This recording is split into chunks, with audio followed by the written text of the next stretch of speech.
firm in the sector of laser bioprinting.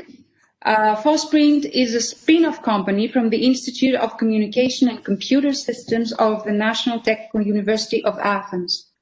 Ioanna, thank you very much for being here today with us. And thank you. Is yours. Thank you very much for inviting me to share my experience on the setting up this spin-off company named Fosprint, as you said. So good evening to all the participants. I'm glad to present in a short story the Fosprint background. So Fosprint is a company founded in 1.5 years ago. It is aimed to 3D laser bioprinter solutions and services. I am one of the co-founders and the CTO of the company. So we are a high-tech spin-off company. We are established as an NTUA, and we work on 3D laser printing technology attractive to researchers and developers primarily in the biomedical sector with our compact laser printer. We have worked a lot to establish intellectual property. So we have a PCT and back to 2017 and the US provisional patent submitted this year. We have a fully functional pre-industrial prototype, and we're currently testing applications on tissue regeneration on bladder. And we have an excellent team to work, as I'm going to present you now. So we have Dr. Simon Papazoglou is our CEO. I am the CTO of the company. We have Dr. Tinakis, who is a biomedical expert, molecular biologist by training. Maria Palidou, she is our CFO with many years background in financial management in Johnson & Johnson and other companies.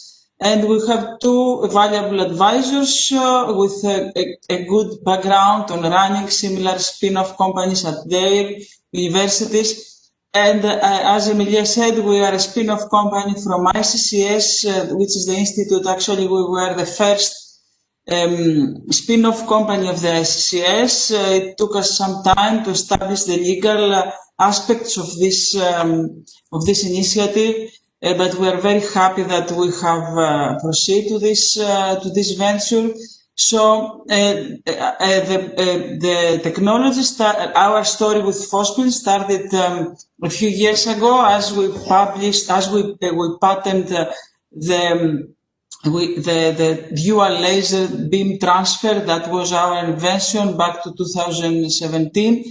We incorporated Fosprint as a spin-off company on 2019, and on March we were funded by a grant from Bodosaki Foundation to support all our IP costs. That was really very important because, I mean, for a startup, for a spin-off company, high-tech company, the main value is the IP. So then we have, participated in some competitions and some fundraising. Like, for instance, 1 year ago, we got the EU Seal of Excellence under the SME Instrument Phase 1 competition. And then at the beginning of this year, we succeeded with the grant from the Accelerator Science Park of Patras with our first 50,000 euros. We submitted, we have worked a lot during this period, basically focus our application and attracting fundraising. So to this end, we have focused on a specific biomedical application for bladder regeneration, and we have filed our US provisional patent this August. And very recently, we were granted with 2 European projects, one for tumor as an organ on a chip, and the laser bioprinting technology helps to print tumor spheroids for the basic understanding of cancer.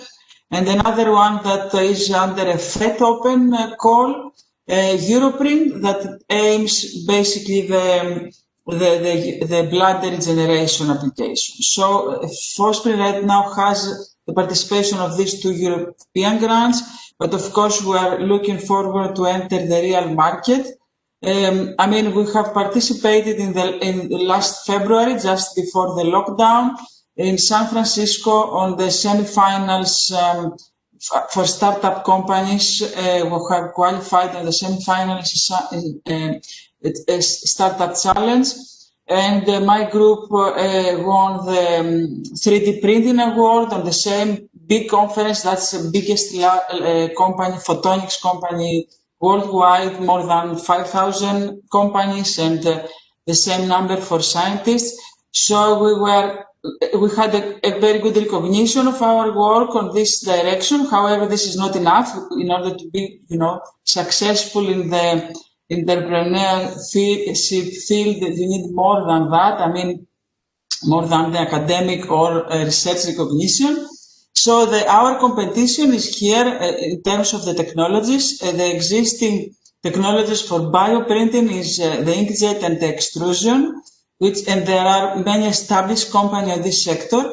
So we are working on another new technology based on laser, offering higher spatial resolution and higher cell viability. So laser finds its position to the printing technologies more and more, but still, I mean, it's not an established technology for commercial products.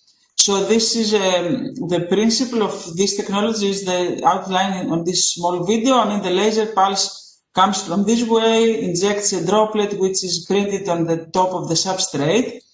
Our IP, intellectual property, is based on a dual laser beam transfer. So with the first laser, we print the droplet, and there is a second laser that comes and functionalize and post-process the bioink. With this dual laser transfer, we offer higher immobilization and encapsulation of the printed features, which offers a specific advantage on the printed products afterwards. I mean, I have to say that I am coming from an academic ecosystem. I'm a professor and I used to be a researcher all my life. So this is a result of a very focused research work for more than 2 decades. I mean, I was quite obsessed with developing a specific technology and to advance the laser processing for this application. So there are a number of publications on the field which led us to this. To this decision. I was first author of the first publication worldwide that we used laser pulses to print DNA back to 2005. And then at the National Technical University of Athens, we continued with many other applications and publications on the field. In the last years, we were focused to develop the process, not only for the printing, but also for the immobilization. Maybe this is too technical, so I'm going to proceed. This is another technical, the last technical slide I think I have, and it is an example of printing of cells on different substrates and materials. So basically we print different kind of cells and different kind of medium for 2 different applications. One is for biotechnological applications like pharmaceutical products or other bioantibodies or this kind of materials. And the other main application is for tissue regeneration. So the problem is that we try to solve is that there is an increasing demand for high resolution and digital printing of complex structures, increasing demand for printing of tissues and organ regeneration and transplantation worldwide. So there is a need for disruptive printing technologies for biotech, pharma and medical sector, and disruptive and effective technological solutions to address cell and tissue issues and to improve the quality of life, of course. So our solution offers is on 2 mainstreams. The first is to sell the printer on academic and private research labs, biotech or pharma, and the second is to establish a focus application which addresses a specific regenerative application problem. And I'm going to talk for both now. I mean, this is our printer. Is an industrial design of our printer. That means that we offer this printer for any biotech laboratory for, everyday experiments and printing of biological solutions on different substrates. So that's our primary revenue stream. And the secondary revenue stream is to focus on a specific application in regenerative medicine. That will, the roadmap for this is about from 2 to 4 years to develop. So our target customers are research academic institutes, biotech and pharma sector. For the second stream is we focus on university hospital and clinics, focusing on experimental surgery units and offering a new surgical tool for their research. So currently we are working with the group, and we have a contract with a group of Dr. Tinakis at the Bioacademy of Athens, which is next door, hopefully. And fortunately, we have very good access because these experiments are really very, very demanding. And we have already made some first experiments for in vivo testing on the experimental surgery unit. And we now currently intensively continue to work on preclinical testing for the laser bioprinter in bladder tissue regeneration specifically. So our competition is outlined on this slide. We have the technology competition, which is on the right side of the slide, which is basically the other technologies that dominate the market right now, and it is inkjet and extrusion. And there is a big competition from these technologies. However, we believe that the laser bioprinting technology has the advantages compared to the inkjet and extrusion. So within this technological domain, the laser bioprinter, fortunately we don't have many competitors. We have these two SMEs, one in France and Precise Bio in Israel, that they are focused on pancreas and on corneal implants. And there is another group in Fraunhofer. So we are in a good position on this in terms of competition. The market opportunity is here. We are very confident that the 3D bioprinting is expanding, and there is a huge need for a trend for tissue regeneration. This is the challenge we have is to prove that this highly disruptive technology can offer better than the existing ones. We have some, of course, advantages and barriers to others to entry, like our know-how, which is at least 1 year development, and the patents we have currently in our portfolio. So I think this is an outline of our venture. As I said, thank you very much for your attention, and I'm here for any question you may have. It's very, very impressive indeed. A disruptive technology, as you said. Actually, you're pioneering this technology, if I understood correctly. And it's a lot of passionate work. Yes, lots of years. Of course. Lots of years behind that. Absolutely, yes, that's true. And of course, there are two paths for any scientist. One is the academic path, which we all follow, of course, and we work very hard. But, having results in the lab with such a potential impact, it is our,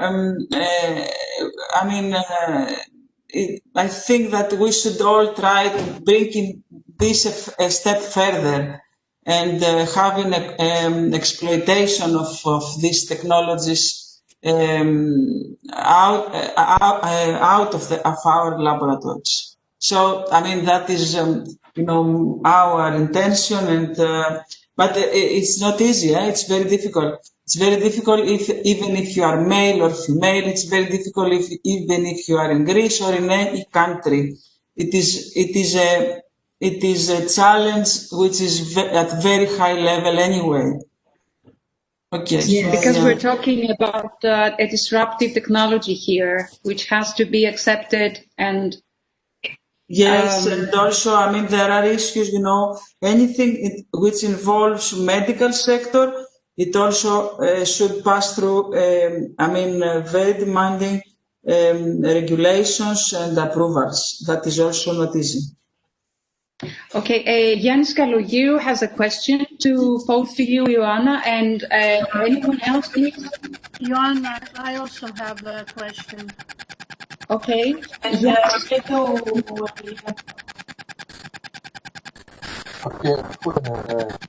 should I make my comment? Connection's bad. Jens, we cannot hear you very well. You cannot hear me. Okay, I will try. We Now, can hear you now. Okay, perhaps it was the microphone. Okay, so first of all, congratulations for this second on Women Entrepreneurship Emilia, and of course congratulations go also to Ioanna Zeriotti, because this is the type of entrepreneurship, in my view, coming from the universities, faces a big challenge, which is the valorization of research results from remarkable research that is taking place in Greek universities, and usually there is a missing link between the very good research results and the transformation of these results into economic activity, entrepreneurial activity. So this is a kind of knowledge-intensive entrepreneurship which the Greek economy is needed most right now, in order to, at some point, to enter in a recovery path which is based on knowledge, research, innovation, knowledge-intensive entrepreneurship. So this is the comment, and congratulations, Ioanna, because as she said, we have followed her and this is a long and deep process in order to achieve it. But I would like to ask her a question regarding the gender issue to this kind of research. In my view, there are very good women researchers in Greek universities, and so what is her advice to these colleagues, researchers, the women researchers, and what is the most difficult thing that she faced in this respect in order to move on with her venture? Jens, thank you. First of all, let me tell you that I would like to thank you also, because I mean, you know that we discussed together 4 years ago when I was thinking of establishing this startup, and you have encouraged me a lot. And despite the internal difficulties that we have in our closed environment, so thank you very much for all your support all these years. So regarding the gender balance, I have to I have to admit that I never thought that I have personal. Maybe I was I don't know. I mean, but I never thought that I have a gender barrier issue myself in my career. And of course, I mean, listening the numbers and all the reports, reading the reports, I think there is definitely an issue here. I don't know. I mean, of course, but I don't know what's behind this. Is this because the females are not?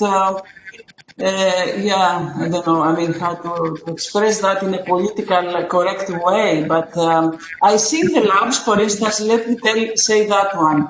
I see in the labs many females. I mean, in my lab, half of the researchers are females.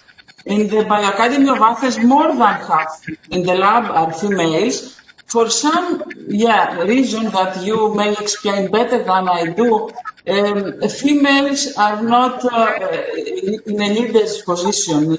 So maybe this is the problem behind all this low percentage of participation in entrepreneurship or in other positions. So what I would advise is, of course, to work hard and to try without having such a barrier. That's the only one I can say. Thank you. Yeah, can I pose a question? Yes, of course. Ioana, go ahead, please. Well, I really am very impressed and would like to congratulate Ioana Zeriotti and Fospring. I was going to ask the same question Yannis Kalogiru asked, by the way, but may I take it a step further? Does she have any advice for academics who want to create spin-offs in Greece? Of course, thank you very much. Well, the academics are very much focused on, in Greece, the majority of academics in Greece, are focused on paper writing. On paper writing and teaching in the class. That's they think that most of the academics, they believe that this is their mission. So this is a mentality that, to my opinion, should change in order to have any type of growth in this country, and in order, of course, to go further our work in the labs. We need to be able to create ventures and to make exploitation of our products. And this is very difficult. It's not easy. So, I don't know how do you convince people to do something that is comfortable, to convince them to go out for their comfort zone and to enter to something that is uncharted waters, and really very difficult and very demanding. I don't know if this is, I believe this should come from the top down. It's very difficult to motivate and to activate every single individual to something that is really very hard. You are very right. Excuse me. I was in Zoom before coming into this Zoom, which was, the topic was on university spin-offs in the UK. And one of the speakers mentioned that in the UK, it is to one's advantage, if one wants to become a full professor, to have an enterprise, to have a spin-off from the university. Mm-hmm. So it counts. In Greece, it does not count. Does not count at all. People, when they prepare their CVs to make a promotion in the academic position, we count only papers, nothing more. This should change. Of course, this should change first of all, and then there is a very low knowledge and mentality for protecting, for instance, intellectual property. Then the universities and research centers are very low. The expertise on technology transfer is also very poor, because one man show is not enough. We cannot do the research and everything. We should have a kind of structure, offices or services to help on the intellectual property, which is the main issue, and also to help on the technology transfer,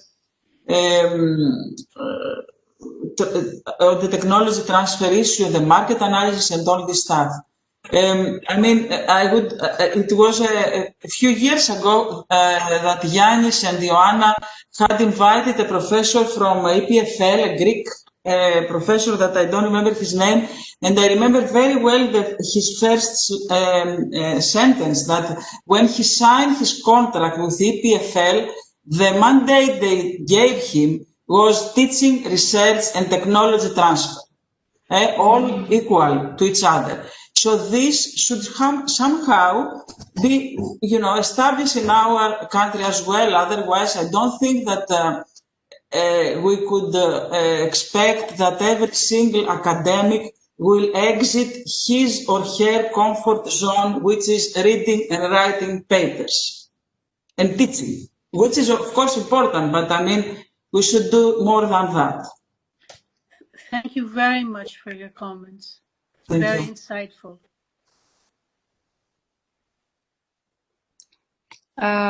Thank you. If I may add something here, in order to empower people, in order to go on and valorize their research results and move on with products, it's not only to get only out of their comfort zone. In order to make them get out of their comfort zone, they need some kind of empowerment, and they need a change of mentality, a change of culture, which has to come top down from the university environment, I think.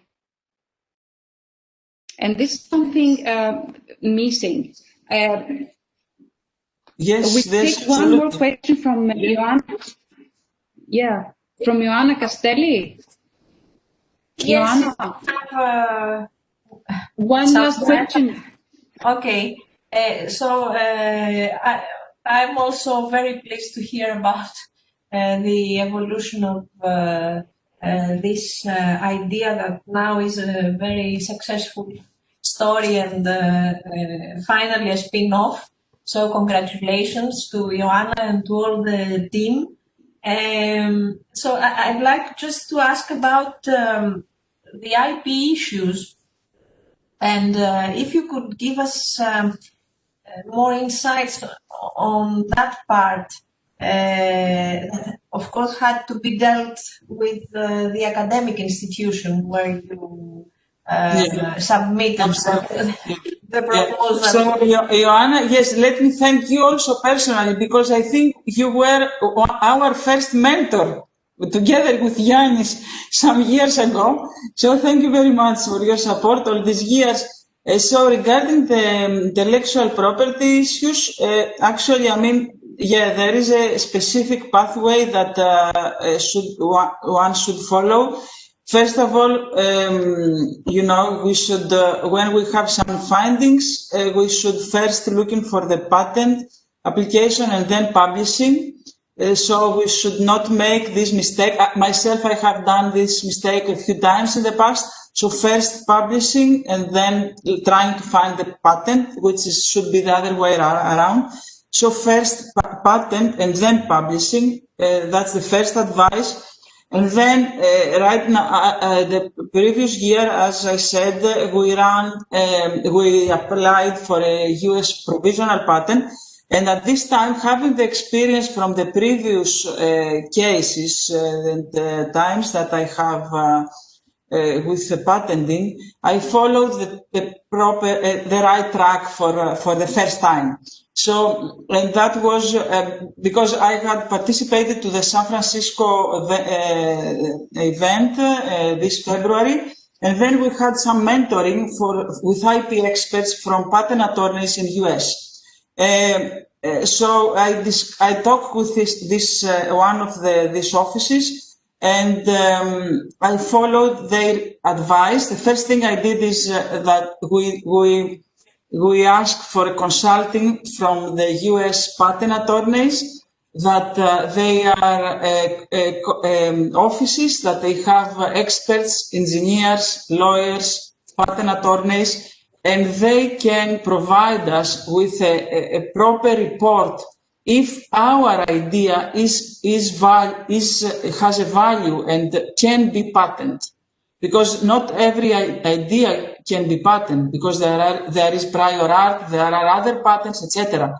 It is very difficult to find this information alone. I mean, it's very difficult to understand if your idea has a potential patentability. So this patent attorney helped us a lot on this. I mean, other universities in Europe and in the United States, they have this service indoor. They have lawyers, patent attorneys, and engineers that they do the survey. Yeah? But the first thing we did was to have a good knowledge of the background, and if there is a potential patentability. And then we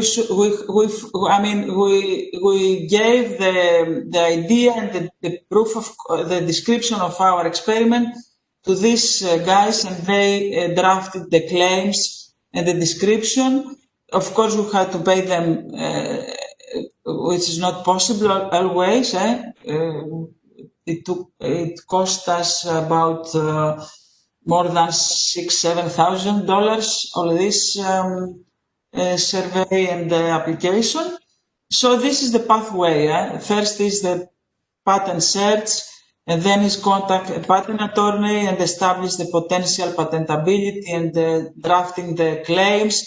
And then there are different routes, either as a PCT, which gives 30 months of priority, or we can or others prefer to go to the US. Of course, there is the Greek law here, that we had to go all these three through to these legal issues. There is a Greek law that claims that every patent from every Greek citizen should first be applied in OV, in the Organization Industrial Institute in Athens. But okay, we have also some, further elaboration for this law, and we overcame to this issue quite easily. So this is the... And did the institute, the university, contribute to all these? Yeah, I mean, as I said, yes, as I said, this venture is a spin-off of the ICCS. So we, ICCS has 12% of the company. From sources like overheads from European projects that I run in the institute, we paid all this cost. Okay. Thank you. Thank you. Thank you very much, Ioanna Verioti, for very, very inspiring presentation. You are a role model. You should be a role model. Thank you. For our students. And thank you so much. We go on with Eleni Gogou. Eleni is a co-founder of Natural Food Additives,